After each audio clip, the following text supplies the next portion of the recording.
GM counter is well-known radiation detector which is used for measuring ionizing radiation. It detects radiation such as alpha, beta and gamma radiations. GM counter के different steps है उसको discuss करूंगा। तो सबसे पहले हमारे पास जो है कंस्ट्रक्शन हमारे पास है, सेकंड इसका प्रिंसिपल, थर्ड इसकी working, four dead time, five quenching, six self quenching, seven external quenching, eight plateau curve, nine advantage, 10 limitations. ये 10 पॉइंट्स हैं जिसको मैं डिस्कस करूंगा गीगर बॉयलर काउंटर में।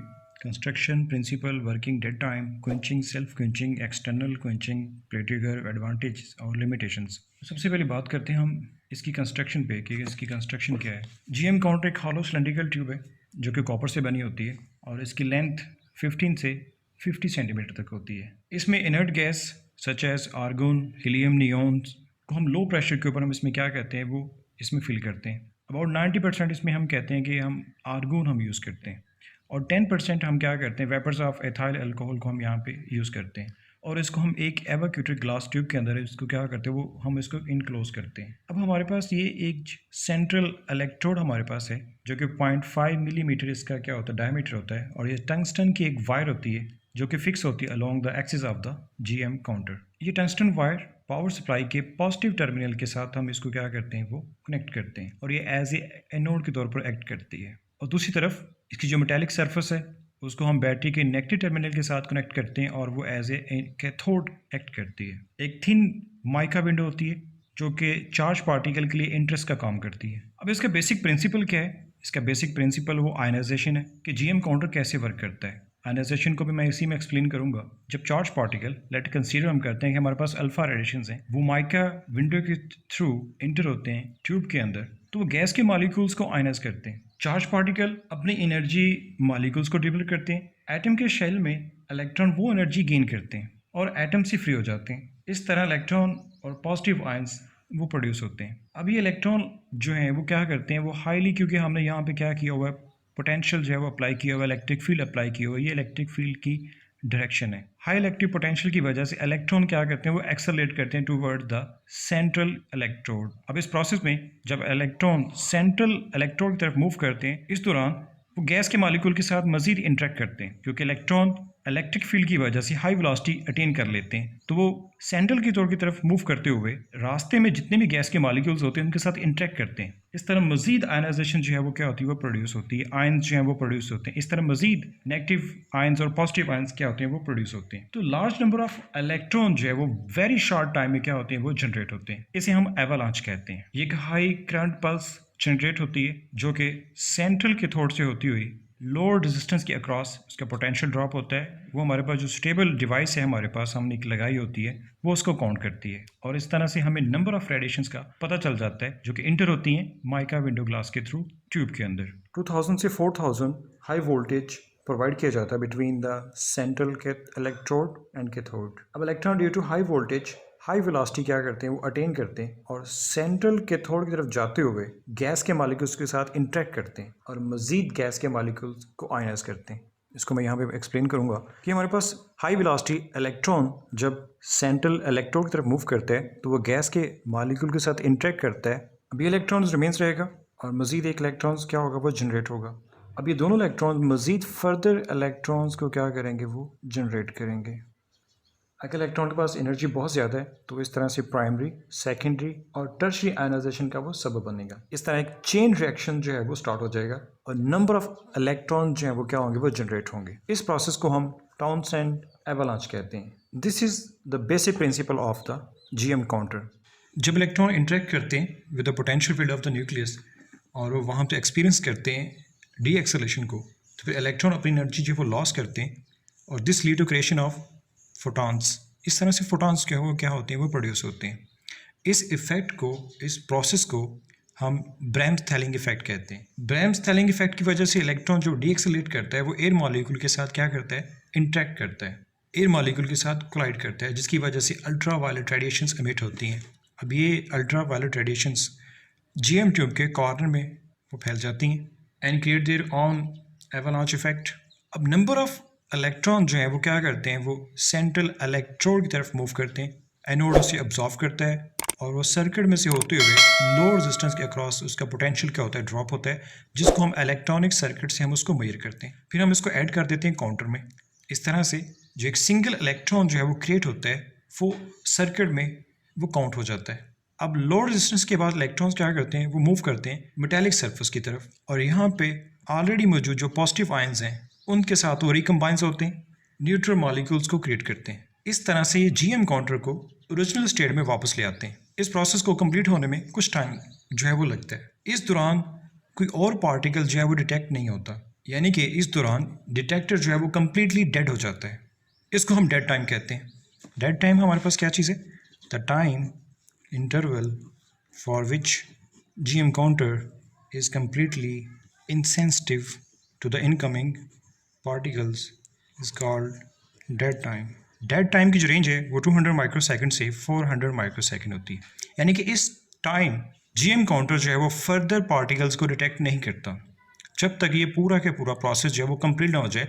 इलेक्ट्रॉन जो है वो सर्किट में से पास होकर low resistance across potential drop होने के बाद इलेक्ट्रॉनिक सर्किट उसे डिटेक्ट करे और उसके बाद रिमेनिंग जो इलेक्ट्रॉन्स हैं वो पॉजिटिव आयन के साथ क्या हो जाए, रिकम्बाइन हो जाए। जब तक ये प्रोसेस कंप्लीट नहीं होगा तब तक कोई और पार्टिकल जो है वो जो इंटर हो रहा है जीएम काउंटर उसको डिटेक्ट नहीं करेगा। इसको हम डेड टाइम बोलते हैं, यानी कि कम्प्लीटली इनसेंसिटिव हो जाता है इनकमिंग पार्टिकल्स के लिए जीएम काउंटर। अब हम बात करेंगे क्विंचिंग की क्विंचिंग क्या होती है। अब जब इलेक्ट्रॉन जो है वो मेटेलिक सरफेस में पॉजिटिव आयन के साथ कंबाइन होते हैं, जो वो न्यूट्रलाइज होते हैं, डी एक्सेलेट होते हैं, तो यहाँ से फोटॉन्स क्या होते हैं, अमिट होते हैं।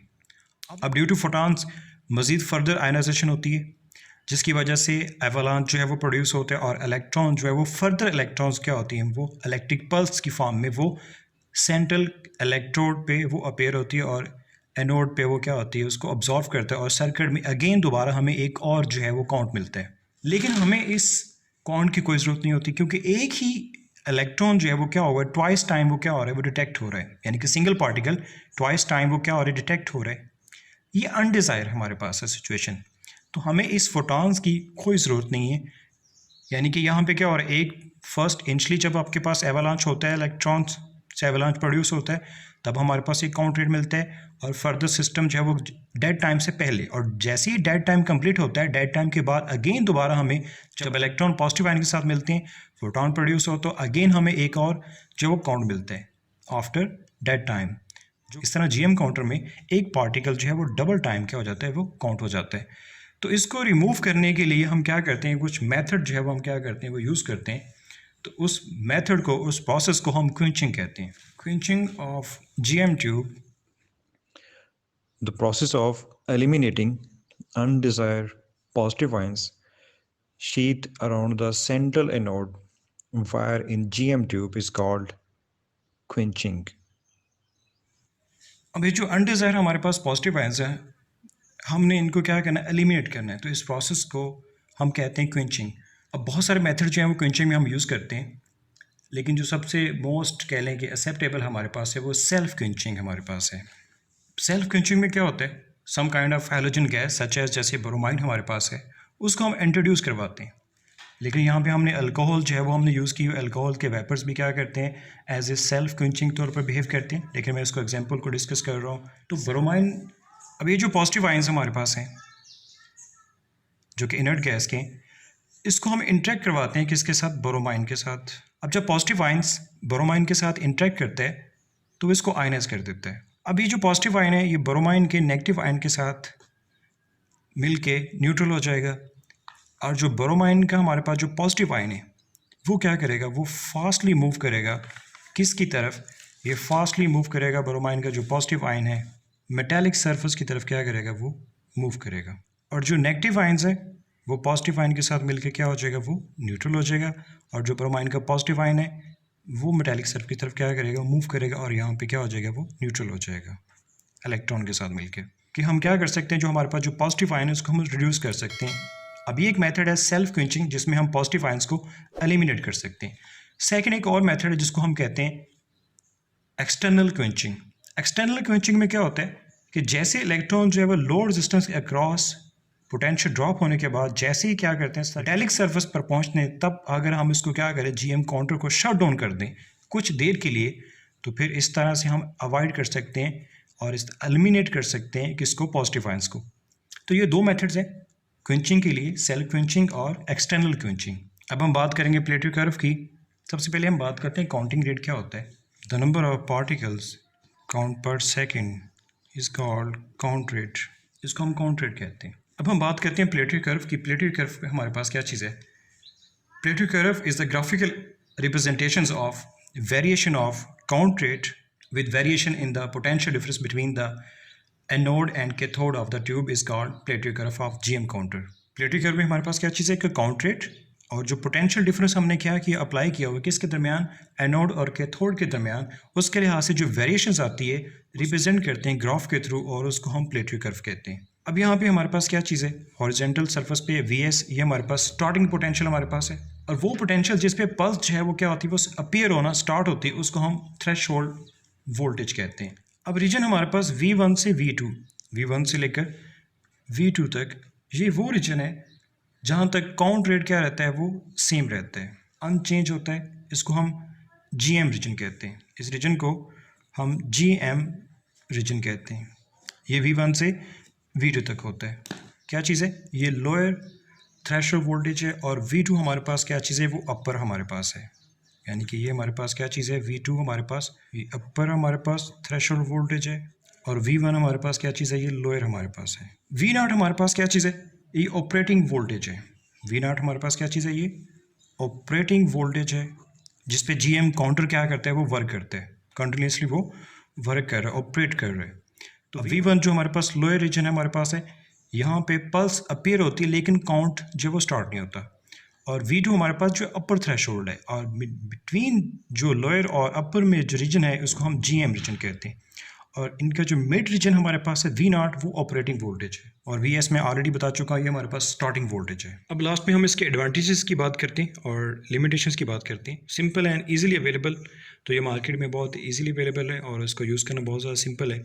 Useful for cosmic rays study, because of high dead time 200 to 400 microsecond, it can not be used for high counting rate, क्योंकि डेड टाइम बहुत ज़्यादा है, इसलिए हम इसको हाई काउंटिंग रेट के लिए हम इसको नहीं यूज़ कर सकते। अब लिमिटेशंस की बात करते हैं, तो अनचार्ज particle can not be detected, जो अनचार्ज पार्टिकल है ये उसको डिटेक्ट नहीं कर सकता, सिंपल जो चार्ज पार्टिकल है उसी को डिटेक्ट करेगा। It can not be differentiate between two different charge particles, तो डिफरेंट चार्ज पार्टिकल्स हैं तो उसमें डिफरेंस नहीं कर सकता कि अगर हमारे पास एक हाई एनर्जी पार्टिकल्स हो, एक लो एनर्जी पार्टिकल्स हो, हाई एनर्जी हो और some kind of low energy particles हो, तो दोनों का जो काउंट रेट है हमारे पास वो क्या होगा, सेम होगा, यानी कि उनका जो काउंट रेट है हमारे पास क्या होगा, वो सेम होगा। तो इस तरह से GM काउंटर डिफ्रेंशिएट नहीं करेगा बिटवीन डिफरेंट चार्ज पार्टिकल्स में। ये था हमारा आज का टॉपिक्स, और मैंने पूरी कोशिश की है कि मैं GM काउंटर से रिलेटेड जितने भी इसकी पॉइंट्स है उसको सभी को इसमें क्लियर कर सकूं इस वीडियो में। Thank you so much. अल्लाह हाफिज़।